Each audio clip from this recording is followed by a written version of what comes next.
You guys, we need to talk about what is going on with the Try Guys because Keith and Zach are responding to the backlash that they got in their last podcast episode. And so we are going to get into everything. So recently I talked about the fact that the Try Guys were shutting down their podcast, the TryPod, and they actually got a lot of backlash because people didn't love hearing that people were losing their jobs. Especially Rainey, who had worked so hard on the podcast all these years. Fans love her, and they were crushed to hear that she was not going to be working at the Try Guys anymore, and we're also just feeling extra sad that it was happening around the holidays, and she wasn't exactly sure what she was going to be doing next after the podcast. The backlash was strong, and Zach and Keith clearly heard it, so they've released a follow-up video addressing everything. The video is titled, Why We Ended Our Podcast and Answering Your Questions. So first things first, they straight up admitted that they messed up.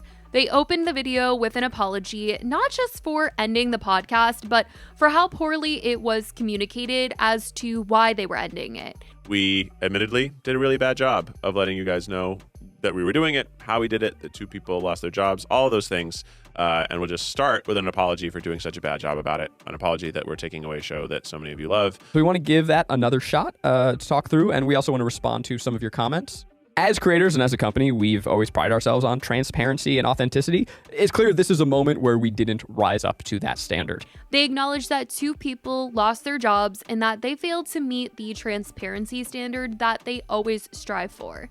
Zach and Keith got real about how much the TryPod meant to them and to fans, and they wanted to explain the real reasons why they had to shut it down, which means they had to talk about money because they said that the TryPod actually hasn't made a single dollar in over a year, and that's pretty wild considering how long it's been running and how dedicated the fan base is to it. But apparently their ad sales partner went bankrupt and finding a new one took nearly a year.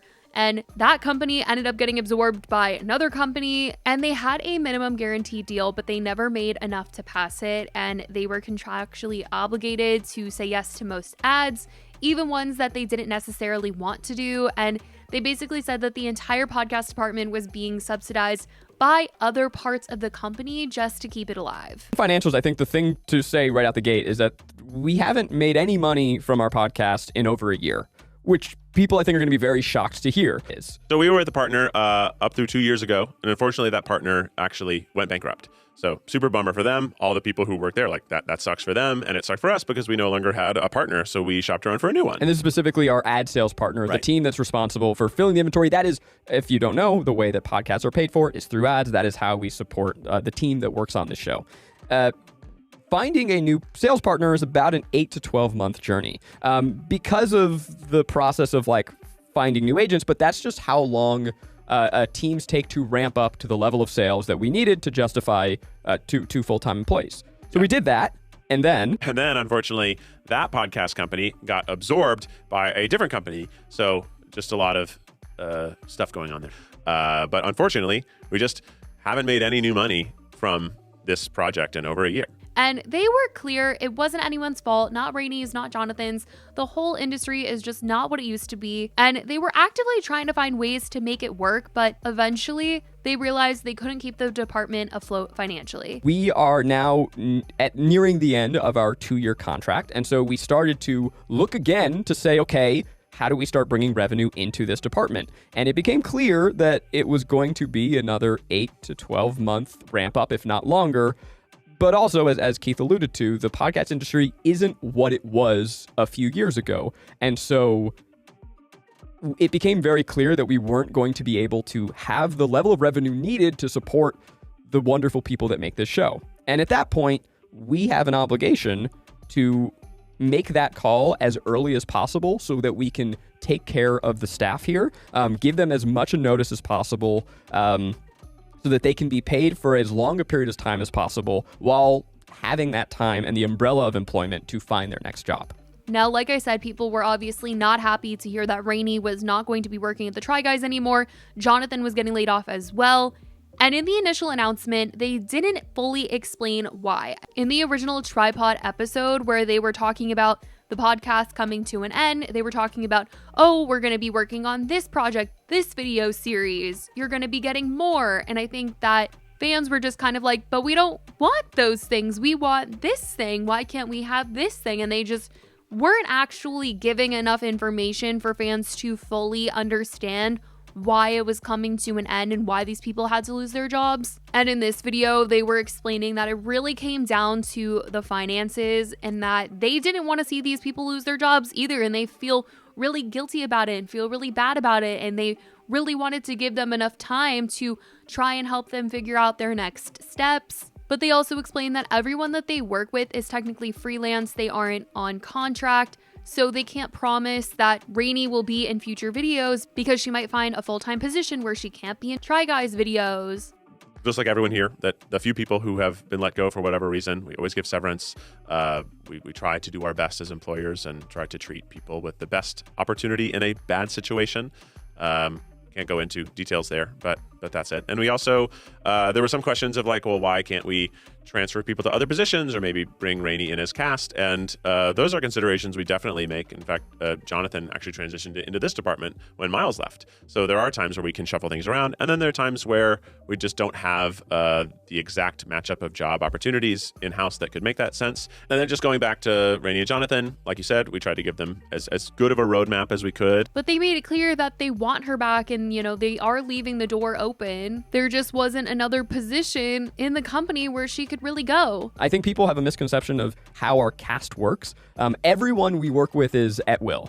So we don't have contracts with anybody. They work with us because they like working with us. And we hope that Rainey likes working with us and wants to come back. And we, again, we've had those talks. It didn't feel fair to make her promise because I can't promise, right? Like someone as talented as her might find another full-time job that would prevent her from being in videos. Yeah. So when we told her about the situation, she opted to see the shows to an end. Now, they wanted to address some of the comments that they got on their last video because people were ripping into them over this whole situation and were also wondering why the show couldn't carry on without Keith and Zach. Because like I said, in the original video, they kind of made it seem like we are too busy to do the podcast. And people were just like, okay, well, we don't need you, Keith. We don't need you, Zach. We could just have somebody else from the Try Guys universe sit down and be in this podcast. And they were finally opening up in this video about the whole finances. So that obviously would not solve the problem.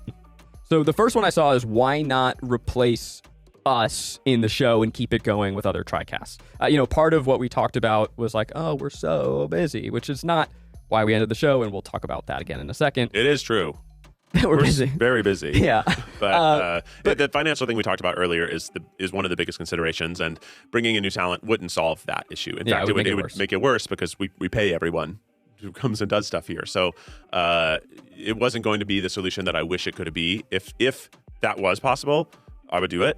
But it might be possible in the future. And I hope we can make more podcasts or bring this one back. And in talking about why they couldn't find a place in their company for Rainey and Jonathan, they just explained that the company is small and there wasn't really a place to have them go next, but they wish that was the case. And they also just wanted to clarify that in their video, when they talked about having 3 new hires, they recognized that it was in poor taste to have said that in that video. And they just kind of wanted to explain that a bit. There were 3 other new hires, and that's in poor taste to talk about new hires while we're talking about people who are being let go. To be clear, those were, first of all, hired before it was clear that we had to make this decision. Also, they were backfilling other roles. So we had like someone moved, someone got a new job, and these were roles that had to be filled. And the reason we had to fill them is they were actually holes that were putting more work and stress on the other people in the departments that those people were for. So Zach also addressed the backlash to his original comment about the ending of the podcast, where he talked about wanting to have more time with his daughter since he just had a baby, and said that he thought people would be understanding of that if that was like the reason, because they didn't want to like full out say the whole financial part of it, but he thought people would be understanding if he was like taking all the blame of like, I just want to spend more time with my daughter, and people would be like, oh, a father wants to spend more time with his daughter. I totally understand. But instead, people were like, okay, well, Keith and Miles have kids too. So Zach, you wanting to end the podcast because you're suddenly a dad, why can't you make it work like everybody else? And so he wanted to explain that he really said that because he felt guilty and he was just trying to take some of the blame for the reasoning as to why the podcast had to end. But I will say that in him talking about this, Keith had also talked about the fact that it shouldn't be a bad thing if they did want a little more time to see their kids. But he did say that, this wasn't the reason why anybody lost their job. I don't think it's bad for me or Zach to want to have a little more time with our family amidst trying to make so many things happen here at the company. I don't want anyone to think that that's why someone lost their job. It's just a consideration I'm trying to make. I'm trying to be as many places as I can as possible at once.